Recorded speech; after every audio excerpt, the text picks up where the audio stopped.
You're watching WJZ-TV. This is Eyewitness News with Don Scott, Kelly Lynn, and weather with Marty Bass. He gave his talent and he gave his time to Baltimore for more than 22 years, and today hundreds of those he touched during his lifetime came to say goodbye to WJZ-TV news anchor Al Sanders. Funeral service for our friend and our colleague Al Sanders were held this morning in Columbia. Hello, I'm Kelly Lynn. And I'm Kai Jackson, in for Don Scott. Family, friends, and a host of dignitaries and hundreds of fans came to pay their respects to Al. Al is being remembered as a person committed to his family and committed to helping others. And Greg Starter joins us live now from Columbia with more. Hi, Greg. A very emotional day here in Columbia. Also a very tough day for Al's family, friends, and of course, many of his co-workers. The mayor was here, a U.S. congressman, and people who watched Al on television every night. Today, the city said goodbye to a special man.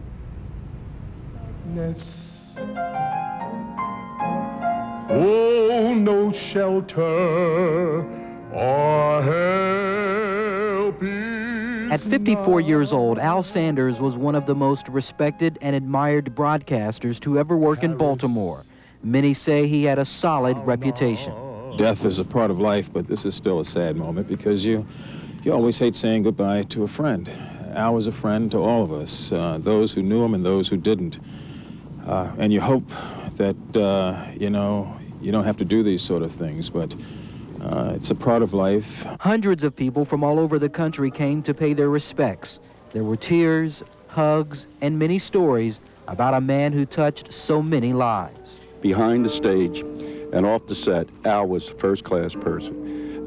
I can tell you a lot of stories. We did a lot of things together. We worked assignments on the street together. Very sad day, hoping his soul will rest.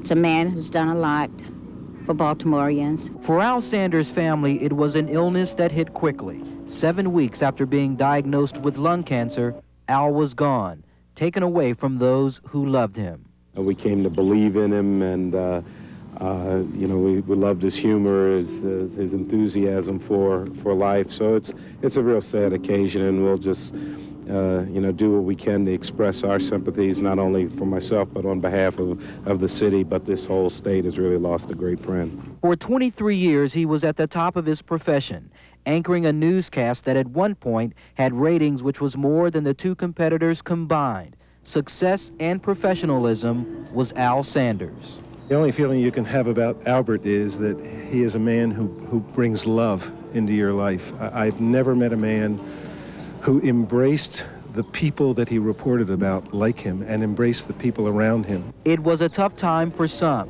While inside, Al's family and friends and colleagues spoke highly of him. His daughter, Tisha Gay, had kind and loving words for her father. It was so great to know that the man I call my father did so much for our community and touched so many people's lives. It has sincerely, truly made it all worthwhile. And this is a very difficult time for me, a very difficult time for all of us who worked in the newsroom with Al Sanders. A lot of people showed up at this funeral today, and many of them didn't go inside. They stood outside and listened to the service. They had it piped into some speakers out here. All of these people wanted to be close to Al Sanders for one last time. I'm Greg Starter, live in Columbia. Back to you. All right. Thank you very much, Greg. All right, many of those who weren't able to attend the funeral service for Al lined the road to watch the processional pass by. Suzanne Collins joins us now live to tell us more about those in the neighborhood who were there where Al will be buried, who also walked from that area to get a glimpse. Suzanne? That's right, Kai.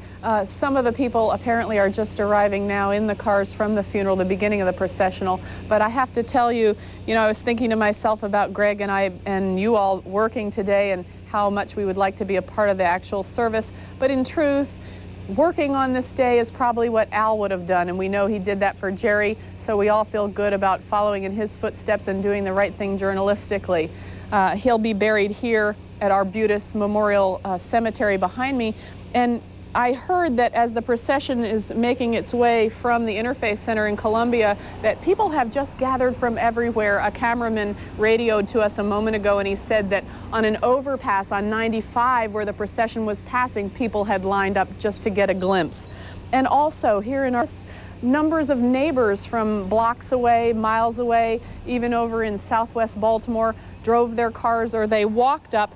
They didn't necessarily want to be a part of the burial or a part of the services here at the cemetery, but even just to stand afar here at the fence. What was nice about it, though, was a moment ago someone who works at the cemetery came up and welcomed them to come right in. Did you drive over here from home?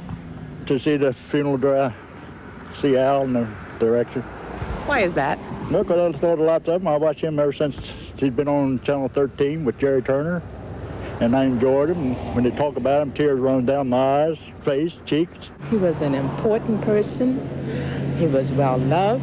Why did you drive from home over here to the cemetery? Because I felt like I knew the man and all these years, you know, and I just wanted to pay my last respects to him, you know, because I didn't get to this funeral home. We loved him so much on TV. He was such a fine person.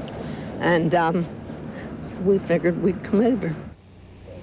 You know, it's really hard for some of these people, they say, to express just why they wanted to come and maybe say goodbye for the last time to Al in person instead of just staying home today. And I was talking to cameraman Wayne Buttrow. I've worked at the station for about 11 years, and Wayne has been there more than 20 and worked with Al all that time.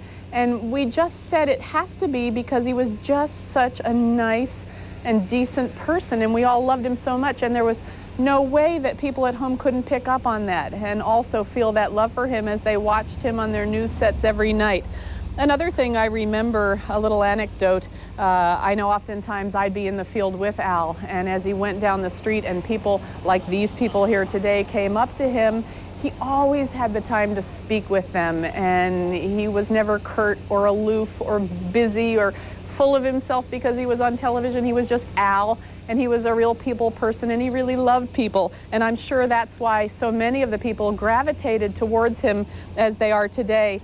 Now, you know, Kai will be saying our last goodbyes in a moment here at the cemetery, but I tell you, he'll never leave that little part of our hearts in which we'll remember him. All right. Okay, Suzanne, thank you very much. That's Suzanne Collins reporting live.